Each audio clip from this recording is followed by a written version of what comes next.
Здраво, добре дојавте на првиот македонски христијански подкаст. Ја снимаме првата епизода од првата сезона. Се надеваме дека ќе има многу епизоди и многу сезони. Јас сум Димитар Митревски, ќе го водам овој македонски христијански подкаст. Денеска сме тука заедно со Никола Стаматовски, дел од екипата на македонскиот христијански подкаст. Сакаме да ви се представиме во оваа епизода, да знаете нешто околу нас и ќе ви кажеме кој е концептот или која е идејата позади овој македонски христијански подкаст, зашто се одлучивме да го снимаме. Накратко за мене, јас сум Димитар Митревски, имам 23 години. Доаѓам од едно мало село Наколец, од Преспа, Преспанскиот регион. Живеам во Битола од моите 14 години и се занимавам со програмирање, односно по професија сум софтверски инженер. Исус го запознав пред 2 години, односно почнав да ја читам Библијата и сватив дека Исус е единствениот начин како јас можам да имам еден однос со Бог, односно тој е патот, животот и вистината. И од тој момент кога сватив кој е Исус, животот ми се промени во позитивна насока, добив вечен живот. Тоа е она што ме мотивира да работам на овој подкаст христијански и да го следам Исус. Тоа е дека Бог слезе од небото, дојде на овој свет да ги бара изгубените, односно ние, нас луѓето, кои отпаднавме од рајот и да не врати назад кај него во рајот за да имаме вечен живот. И тоа е прекрасно да се знае, да се верува и да се биде дел од Божјото царство. Сакам да го представиме сега и Никола, односно самиот да се представи. Никола, нешто за тебе, колку години имаш, од каде си, колку време го следиш Исус, професија исто така може да споделиш. Да, здраво. Поздрав. Официјално јас така одлучив да здраво на сите. Јас сум Никола Стаматовски, доаѓам од Битола. Јас работам во Task Force, факултет моментално учам, но сум ми е на пауза во ФИКТ, информатички факултет. Во Task Force сум јас веќе година и 7 месеци, за тоа се занимавам, сум medical biller, поточно во healthcare дивизијата. Сум и добро е, но сакам да кажам за тоа што ми е мене побитно, односно кога го запознав Исус. Би рекол година и 3-4 месеци од прилика има, кога го запознав Исус и дознав што има тој за мене, односно колку тој ме сака и дека мисли се најдобро за мене. Да, јас кога уште од мали нозе ги ја читав Библијата, моите родители ме упатија кон тоа, кон христијански живот. Но јас бев заинтересен како дете, нормално знаев некои работи, но повеќе интелектуално одев кон христијанството, кон Библијата. Само да ги научам, како целта да речам ми беше да ги научам напамет стиховите или тоа што има да каже Бог напамет, но практичниот дел што е побитниот, односно како да го живееме, тоа што го вели Бог, не го правев за жал и живее како што сакам јас, што е жално нормално. Но сепак неколку години после тоа Господ ми се објави и ми зборуваше на различни начини, но најголем начинот тие начини што пред мене, за мене се ми значи беше филмот кој се вика I Can Only Imagine, наречен, може да се го гледате тој. Ме научи што е простување, едноставно, што значи да се прости, што значи да ти биде простено. И сватив, нели, како што пише во Библијата, дека Господ што и да направивме тој ни прости и дека умре за нас, како што пише во Јован 3 глава 16 стих, зашто Бог што толкова го возлюби светот, што го даде својот единороден син, те секој кој верува во него нема да загине, туку ќе има вечен живот. И потоа на 17 стих вели дека Исус не дојде да не суди, туку да се спасиме и не преку Исус, така да, и секој страв и се што ми беше на мене пред да поверувам во Господ, од кога во Исус, кога поверував и го примив него, како целиот свет што го носев, на целиот свет на маки кој си го имав во својата глава нормално, без разлика колку насмеан личев, колку среќен во позадина, нешто поголемо се дешаваше, тоа беше духовната борба во мојот живот. И тоа ми помогна да го надминам со тоа што поверувам во него и ми даде вечен живот и сум сигурен во тоа, поради тоа што тој го направи на крстот. И да, ме ослободи и сега сум среќен и ми направил се за него, за тоа што го направи тој за мене, како например на овој подкаст што учествувам и баш ми е мило да разговарам за тоа и да ги поттикнам сите луѓе кои се двоумат да направат таа одлука, ако се пред правење на таа одлука, дали да се верува во Господ Исус, вреди или не вреди? Вреди дефинитивно, според мојот сменат живот, можам да ви кажам дека вреди. Тие што ме знаат каков бев и каков сум, така да тоа беше накратко нешто за мене. Супер, доста работи сподели што се многу важни или си имал ни животот точки на свртување. Така. Breaking points или точка на кршење, исто така може да го кажеме тоа. Тие моменти стварно го менуваат курсот или правецот на нашиот живот. Сега, кога се среќаваме со Исус, имаме таква една преломна точка или точка на кршење и се менува правецот на нашиот живот или стануваме христијани. Сега тука сакам малце да се задржиме околу тоа што значи да се биде христијанин. Често тоа мислиме дека е во местото каде што сме се родиле, нашите родители се христијани или се нарекуваат христијани и ние по автоматизам стануваме христијани. Тоа е нашата религија, ако дојди на попис да не попишат, ќе се попишиме како христијани, или кога има празници па слободни денови на работа ќе земаме, и тоа не прави христијани. Но ние сакаме да ви споделиме на друга перспектива.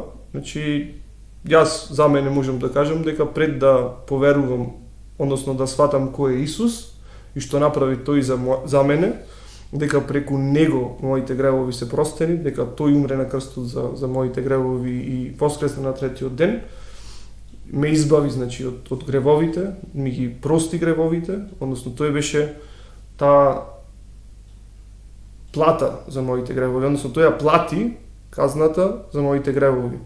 Јас не можев сам да ја платам, јас ја заслужив таа плата или таа казна, но мораше некој да ја плати и тоа што го направи Исус.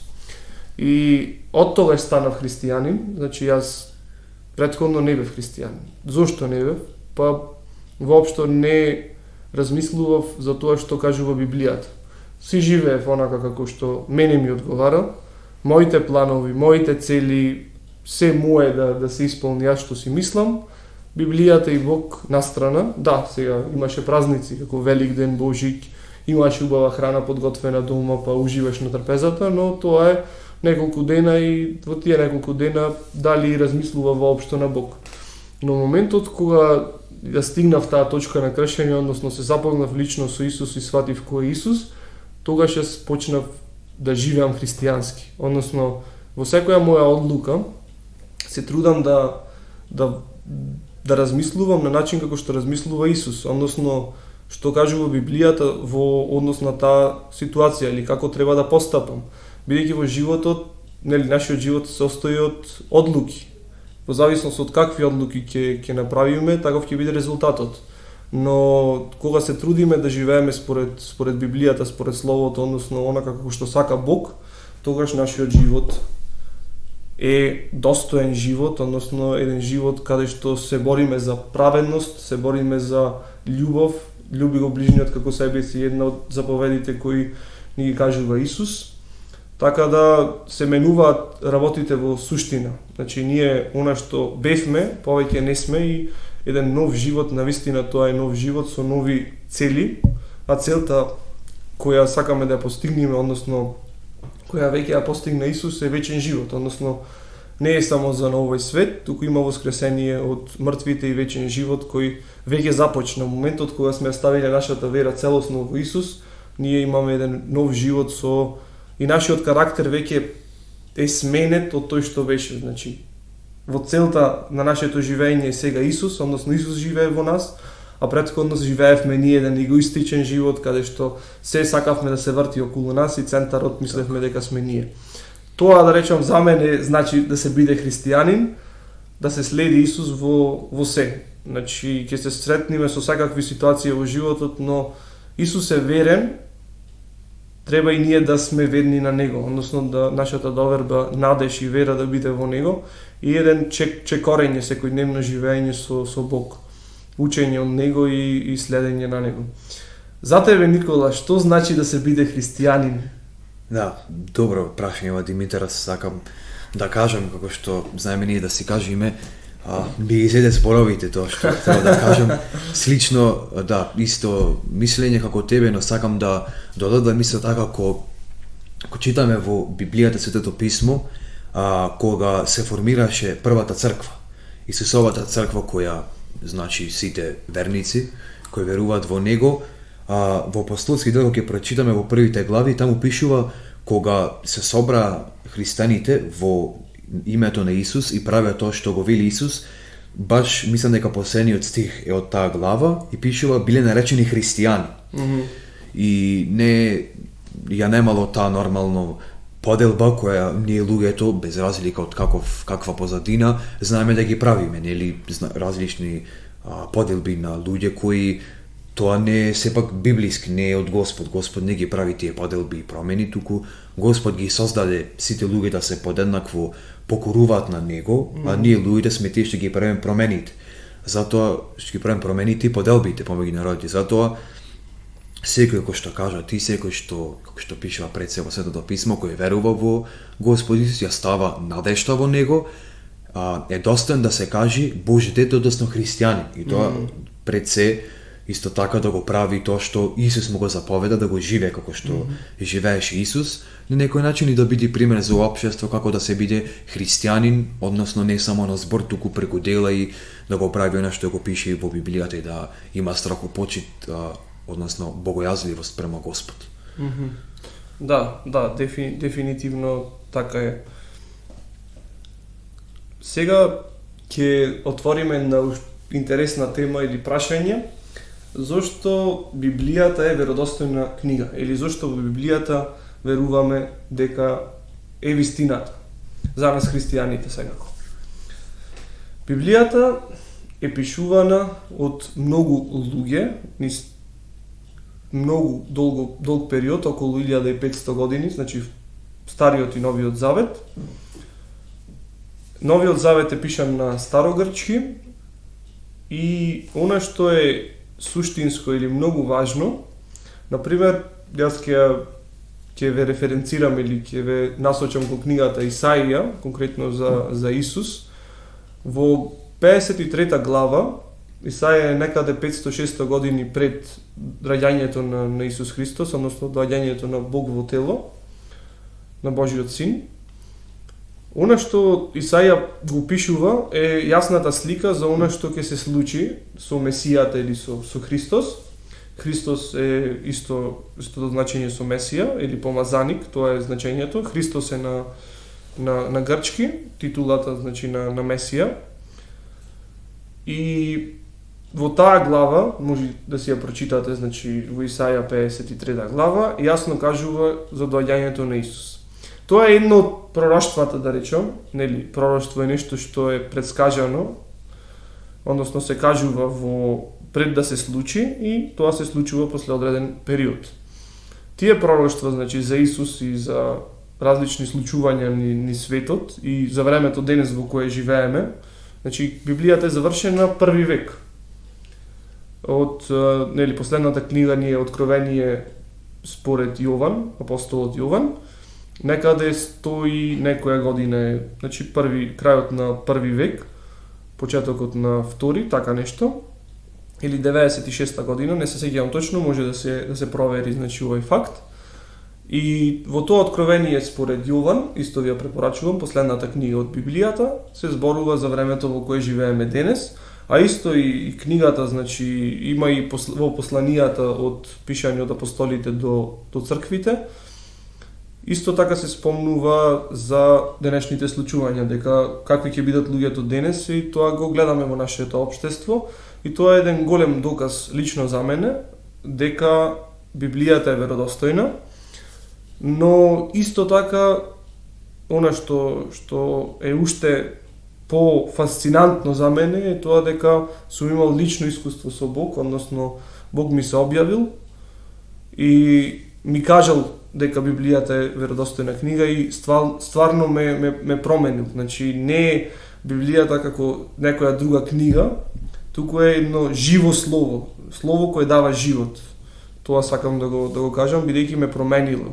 Ме променило без мои напори, туку мое одобрение на некој начин, прифаќање на вистината и вистината ме ослободила. Значи тоа е нешто, едно чудно дејство, значи неописливо дејство, не е нешто што јас го направив, туку вистината го направи врз мене, односно Библијата го направи врз мене. Тоа е, да речам, моето лично сведоштво, искуство со Библијата, а и самите пророштва. Нормално и историските факти ви се дополнителен доказ. Значи може слободно да се истражите на интернет, значи да видите дали се совпаѓаат нели книгите од Мојсе, од првата книга Битие до Новиот Завет, тие настани, случувања, случки, значи тие случки опишани во Библијата се реални на реални места од реални луѓе кои живееле на оваа земја пред 2000 години. Замисли Никола, пред 2000 години нешто се случило и ден денес е актуелно.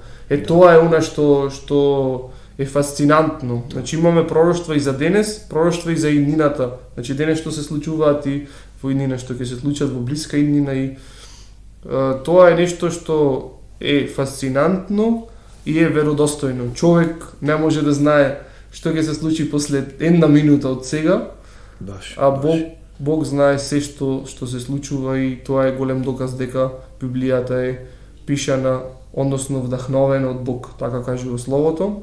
Значи Бог му зборуваше на луѓето и луѓето го запишаа тоа што му кажуваше Бог, односно Божиот дух.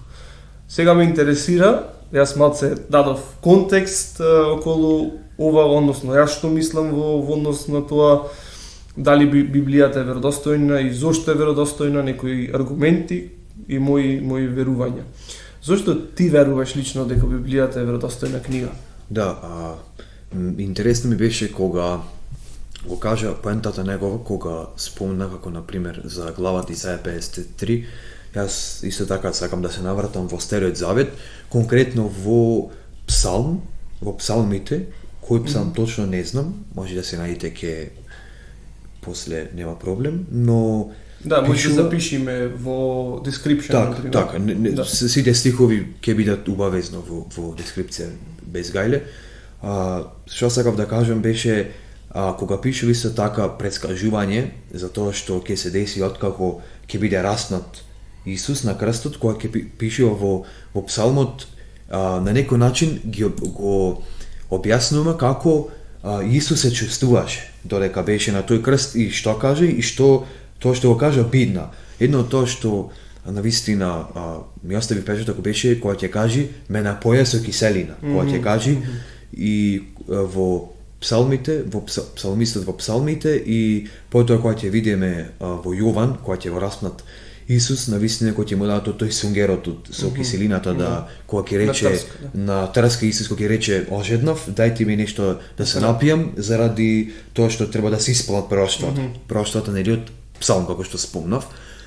И да, едно од тие како што се наврати Митер сакав да се навратам во Стариот Завет, а исто така имаме основните факти, нели, која е најпрепечатената книга во светот на книги воопшто во книги што постојат. Библијата. И најповеќе извадени преводи, не сите јазици за една книга, која е таа книга? Библијата. Нели? Која е таа книга што најповеќе животи смена нормално кон подобро? Библијата смена ти животи луѓе на некој начин, како што пише во Библијата, на новородени, со нов идентитет, со ново размислување, со ново понашање, нели? Тоа можеме да видиме се така дека сите тие работи додаваат за тој факт дека Библијата е се што пише во Библијата е вистина и нели како што кажа ти работите кои се дешаваат околу нас и се што е запишано, што е предскажано, дека се дешава во моментот и допрва ќе се деси, имаме како што слушаме по медиумите и луѓето што кажуваат, најчестите муабети што се слушаат се тие времината одат на се полош и полош, нели ги слушаме дали нашите роднини, пријатели, колеги, и исто така тоа е запишано во Библијата дека ќе се повеќе луѓе ќе се оттргаат од Господ, ќе нема да ја барат вистината, но тие кои ќе ја барат и ќе ја најдат ќе имаат вечен живот.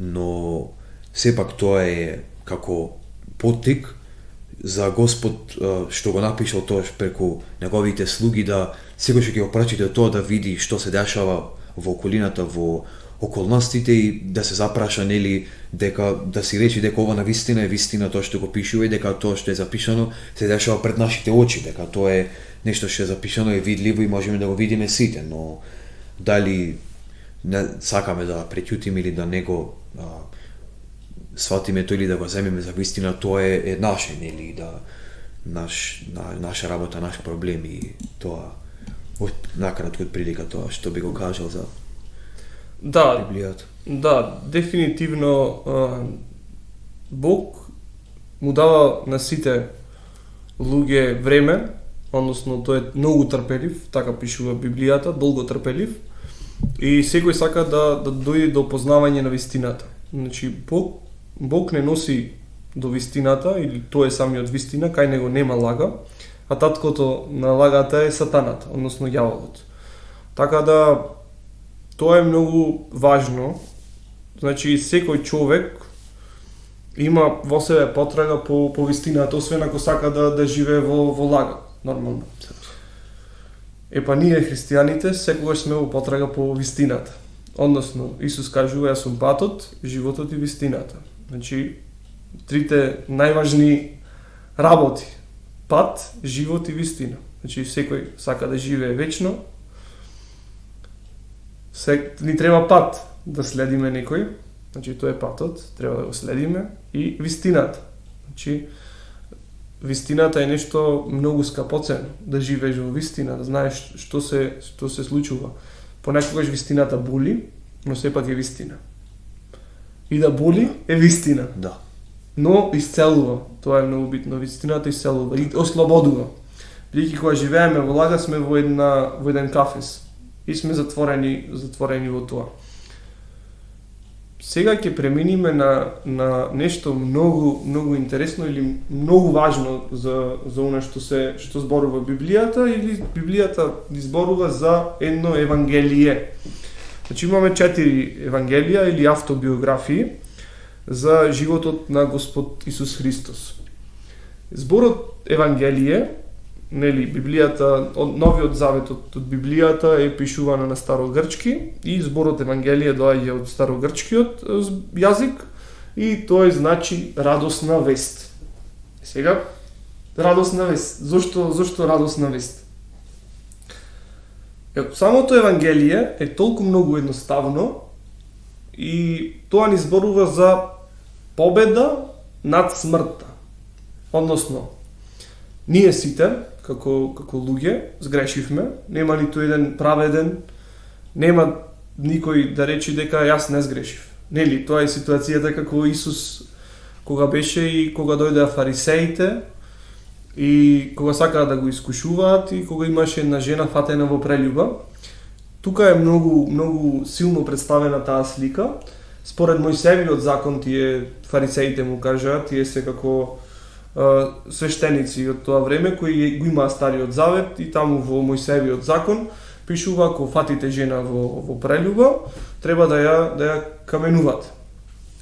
И кога ја донесоа таа жена кај Исус, беше собрана една толпа на народ, и тие, нели, го искушуваа Исус, сакаа да го искушаат и го прашаја што сега треба да направиме. Законот вели да ја каменуваме. Исус многу интересно одговори на ова. Исус му рече: кој нема грев, прв нека фрли со камен на неа. Така? А знаеме дека сите имаме направено барем еден грев. Јас имам направено многу повеќе гревови, Така.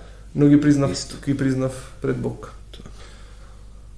И тогаш од млади до стари полека си разотидоа. И тогаш Исус ја праша жената, зарем никој не те осуди, не Господи. Исус му рече, јас не те осудувам, оди и не греши повеќе. Тоа за мене е лично Евангелието, односно радосната вест, дека Исус знаеше дека ќе умри на крстот за незините гревови и дека тој врз себе ќе ја земи казната за незиниот грев, за моите гревови и дека ќе воскресне од мртвите, значи ќе ја победи смртта и ќе ни даде вечен живот, односно и ние не треба нешто да направиме, тоа е комплетно незаслужено, само Исус бара вера од нас, да го прифатиме тоа, односно да го веруваме, дека тој врз себе ги зеде нашите гревови и беше јагнето, да речем, јагнето, нели знаеме, нешто невино, тој живееше совршен живот кој ние никогаш не можеме да го живееме и се даде на крстот, односно тој ја плати нашата казна буквално на крстот, ги откупи нашите гревови, значи не откупи, не плати со својата крв, со својата жртва и не помири со Бог Таткото, значи не оправда. И сега ние не сме грешници во Божите очи, туку сме оправдани преку Исус. И кога Бог не гледа нас, го гледа Исус во нас, бидејќи ние веруваме во Исус. Тоа е радосната вест за мене. Сватив дека сум грешник, сватив дека јас не сум совршен човек, го прекршив прекрасниот Божи закон. Божиот закон кажува: не лажи, не кради, не врши прелюба, не умисли лошо на својот ближен, не убивај. Значи сето тоа е кажано за мое добро. И јас се побунив на некој начин против тоа и сум виновен пред Божите очи. А Бог е совршен и кај Бог нема грев. И јас ваков грешен не можам да се појавам пред Бог. Ми треба спасител. И сватив дека Исус беше оној кој умре на крстот за да ги плати сите мои гревови и јас да имам мир со Бог, односно да преминам од Божи непријател во Божи пријател. И да имам вечен живот. И тоа е радоста. Дека не е само за тука. Ние може ги живееме 50, 60, 100 години, 120 во најдобар, во идеален случај. И после тоа, ако нема ништо, ако нема воскресение од мртвите, тогаш нашата вера е напразна. Тоа го кажува апостол Павле. Но, драги гледачи, Исус пред 2000 години воскресна од мртвите. Тоа е доказ дека има воскресение од мртвите и вечен живот. Авторитет кој може да зборува на таа тема е само Исус. Неговиот гроб е празен. Слободно, значи може да одите во Иерусалим да го посетите гробот, но е празен. Нема таму коски. За разлика од другите гробови на другите луѓе, значи во низ историјата, не знам, на филозофии, религиозни други водачи, значи може да ги посетите нивните гробови и да ги видите коските. Така да гробот не го задржа Исус и тоа е доказ дека има вечен живот. А рецептот за вечен живот е Исус, самиот тој, верата во него. Ние, значи, не можеме нешто да направиме за да заслужиме вечен живот, туку Исус дава дарум, значи поклон, ние само треба со вера да го прифатиме тој поклон. Тоа е суштинско нешто и затоа е радосна вест. Јас не заслужив, а Бог ми дава. И тоа е голема радост и мотивација за живот и надеж која не разочарува. Значи надеж, нешто што е вечно трајно. Значи вечно за секогаш. Значи нема крај, нема рок на траење. Тоа, да речем, за мене значи Евангелието, малце така пошироко. Никола, ајде сакам да сподели со гледачите и со мене, што за тебе лично значи Евангелието? Така, да.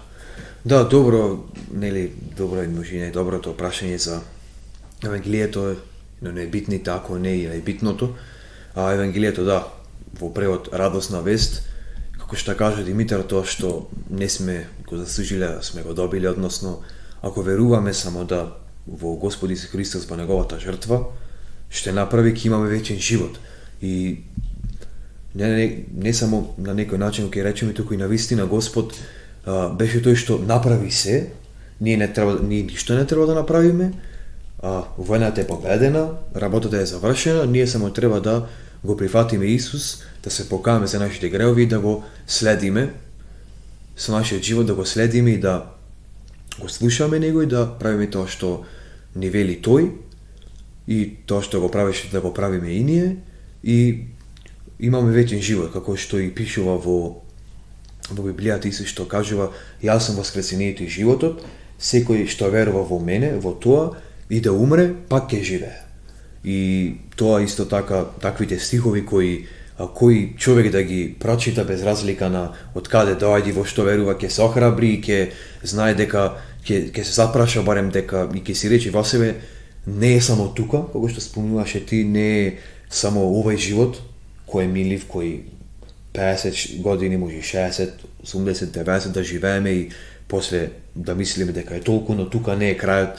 Самиот Исус, Господарот на се, рече дека ако веруваме во него и да умриме, ќе живееме, ќе воскреснеме заедно со него и ќе бидеме живи, ќе живееме вечно со него, ќе имаме вечен живот, и тоа е што она што не радува и без разлика на што сме правеле во минатото, ќе го прифатиме него и се покаеме, нормално ќе го прифатиме, не спомнав пред го кажав за мене, за како го прифатив преку молитва, го прифатиме Исус преку молитва, се предаваме на молитва, му се предаваме него целосно, и нас гревовите што ни се направени во минатото, во сегашност и во иднината ни се простени, целосно ни се простени. Кога ќе дојдеме пред Бог на суд, тој нема да не види нас, Никола грешникот или Димитар како иде, туку ќе го види Исус. И кога ќе го види Исус во нас, автоматски имаме ние место во Божјото царство. И да, тоа беше што сакав да го кажам за Евангелието, односно радосната вест од други зборови, и што работите кои ме потикнуваат да го следам Исус и да се радувам на тоа што тој го кажува. Да, ти благодарам за одговорот.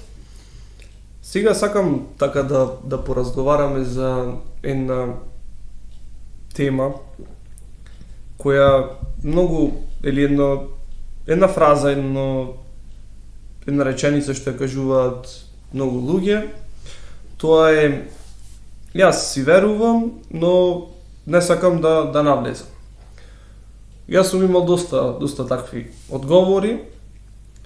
И сега, што значи тоа си верувам, а не сакам да навлезам? Така, некој мислење наше. Јас мислам дека тие луѓе можеби имаат некоја пречка, некоја бариера во однос на Библијата, односно мислат дека ако ја читаш Библијата, ако веруваш во тоа што го кажува Господ, ти треба да заминиш во некоја планина, да се затвориш, да се изолираш од овој свет, и тоа е тоа. Ти нема да имаш живот. Но Библијата кажува за нешто спротивно. Вика: вие сте во светот, но не сте дел од него. Што значи тоа? Значи, ние сме тука како солта и светлината. Тоа кажува исто така Библијата. Значи, ние треба да светиме, односно Бог да свети преку нас, да не менува, и солта. Значи, ако солта не има својот вкус, тогаш ќе ја исфрлиш, така? Ја ставаш во манџата за да има вкус. Да. Така и ние треба да бидиме на благослов на луѓето тука. Да му кажуваме на луѓето за таа радосна вест, за и тие да бидат променети. И така се прави една колективна промена. Значи, нашата цел како христијани е не да се изолираме, туку да бидиме во овој свет, да функционираме и да бидиме промената, да бидиме светлината, буквално, да речат Никола. Тоа е тој христијанинот кој верува во Исус. Таа е разликата, да бидиме разлика во овој свет. Значи, кон подобро, секако се подразбира тоа. Тоа е мое мислење. Друга некоја што имам представа, што сум го имал јас како пред да ја разберам радосната вест и да ја прифатам, чекај, има време, млад сум за ова. Тоа е, мислам дека една голема лага и ние не знаеме и немаме контрола врз времето, само Бог има контрола врз времето. Тој знае што ќе се случи и како ќе се случи, додека пак ние сме само луѓе и не знаеме што ќе се случи. Од друга страна, кога одиш кај Исус, ти имаш живот. Тој живот во изобилие. Само ти живееш на еден правилен начин. А претходно ти мислиш, чекај, млад сум, Библијата вика дека не треба да се пијаниш. И добро сега, едно прашање. Ако ти се пијаниш, значи Библијата не забранува ти да се напиеш една чаша вино или едно пиво, ако нормално тоа не те пијани. Односно ти си со здрав разум, трезвен. И сега, шо фајде имаш ти, ако се испијаниш, например? Немаш никаква фајде. Јас сум се испијанил и сум се чувствувал некако не убаво. Си мамурен целиот ден, не знаеш, не можеш да размислуваш, не можеш да функционираш. Грозно се чувствуваш. Да, едноставно и дури не се сеќаваш можеби што си направил таа вечер. Така. Можеби си направил нешто што не би го направил ако би бил трезен. Затоа зборува Библијата. Библијата зборува за еден живот во изобилие на еден правилен начин. Значи не забранува ти да можеш да се дружиш со другари, да излезеш, една чаша вино ќе се напиеш, да бидеш во контрола на твојот живот. Да не живееш еден разузден живот кој ќе те уништи. Оти вика Библијата, тесен е патот кој води во живот, а широк е патот кој носи во пропаст. Да. Дали сега ние сакаме да живееме во пропаст или во живот? Избери. Едноставно. Така да тоа за мене, мислам, зашто луѓето кажуваат јас си верувам, но не сакам да навлезам. Значи, тоа навлегување не менува во позитивна насока, а нормално, ние треба да се одречиме од тоа што сме, за да бидиме она што треба да сме. Односно, за Исус да живее во нас, вика, треба да се одречиме.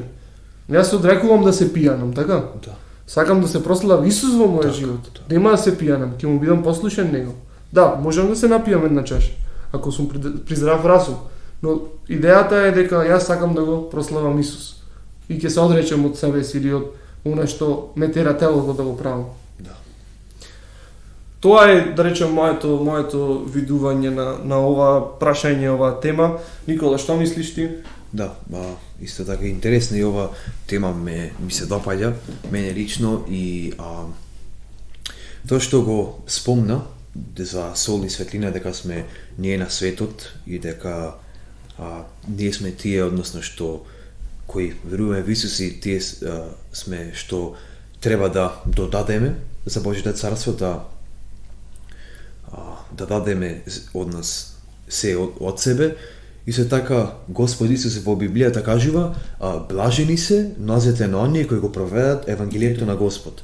И тоа кажува за сите луѓе, може да се пронајдат во тој стих, кои излегуваат или како и да е, кажуваат на различни начини за Господ Исус и што направи тој за нив. И тие стихови такви не охрабруваат и не кажуваат дека Исус во врска со таа работа да не навлегуваме, односно да бидиме негови ученици, е многу сериозен, и тоа што кажува навистина го кажува за наше добро, и дека ако го правиме тоа што го вели тој, односно да правиме ученици од сите народи во неговото име и да го правиме тоа што го бара тој, дека тоа е добро за нас и ќе бидеме благословени и дека сме благословени тие кои одиме да го проповедаме Евангелието, односно радосната вест, како што кажувавме за преходното прашање што зборувавме за Евангелието. И во врска со тоа што ако, например, читаме Библија или се молиме, односно имаме комуникација, жив однос со Господ Исус Христос, исто така луѓето знаат да го кажат исто така тоа, да го наречат тој другиот тип на навлекување во таквите работи, во убаво е тоа да си веруваш, но да не навлегуваш многу. И со така во врска со комуникацијата помеѓу нас и Господ Исус рече кога во врска со читањето Библија и неговиот збор, дека човекот нема да живее само од леп, туку од секој збор што излегува од устата на Бог. А Божиот збор знаеме дека е Библијата, односно Светото писмо, и кога читаме секој ден, секојдневно од Светото писмо, од Божиот збор, ние всушност се храниме духовно. И Господ преку неговите зборови нас не крепи и ни ја враќа на некој начин снагата назад, ако сме истоштени од што идеја од секојдневието, кога ќе одиме кај Господ, дали се предадеме на молитва или читаме од неговиот збор, ние се храниме и Господ, духот ни го обновува цело време, и тоа е она што директ Господ го кажува, тоа не е нешто што е измислено од човек и дека ако се навлези, треба, како што кажете, да се изолираме од овој свет и дека само тоа го правиме и немаме право на дружење со други луѓе и како и де, туку баш напротив, Господ Исус не создаде за да сме еден за друг, со луѓе да се дружиме и да излегуваме, да кажуваме тоа што го направи тој и што сака за нас, а тоа е да го следиме и секој еден да го прифати како негов личен Господар и Спасител. И така е тоа што би го кажал, односно би го додал за оваа тема, за ова прашање. Да, ти благодарам, Никола, за тоа што го сподели. Дефинитивно луѓето што кажуваат јас верувам, но не сакам да навлезам, е нешто што треба да се запрашаат длабоко во што веруваат тие и што значи за нив тоа навлегување. Читајте ја Библијата и ќе видите што кажува таа. Значи целата Библија, целото писмо пишува дека е вдахновено од Господ, инспирирано од Господ и е полезно за поправање, корекција, значи обликување или изобличување во правдата, значи корекција во правилна насока, за да те направи мудар за спасение преку верата во Исус Христос. Значи, ако веруваме во самата Библија, во Светото писмо, ја читаме Библијата, таа ќе не коригира, Господ ќе работи на нас и ние ќе бидеме еден пример во овој свет, значи во позитивна насока. Значи, тоа навлегување е продлабочување во Божјата вистина, која ме менува. Ме променила мене, се уште ме менува. Јас сум само, на англиски ќе кажеме work in progress, значи едно дело во изработка. Значи Господ ме менува секој ден, се надевам исто и кај Никола, може тоа да го потврди. Да, дефинитивно. И тука мислам дека ќе ја привршиме ова прва епизода од првата сезона.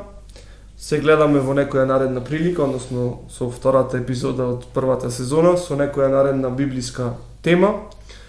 Да, нашата мотивација е Исус Христос, односно ширење на самото христијанство, односно доловување на вистинската перспектива на христијанството, односно што значи тоа библиско христијанство, односно што кажува Библијата за самото христијанство, односно тоа не променило нас и затоа сакаме да го споделиме и со вас. Да. Ви благодариме многу што го гледавте ова епизода и се гледаме во некоја наредна прилика. Поздрав!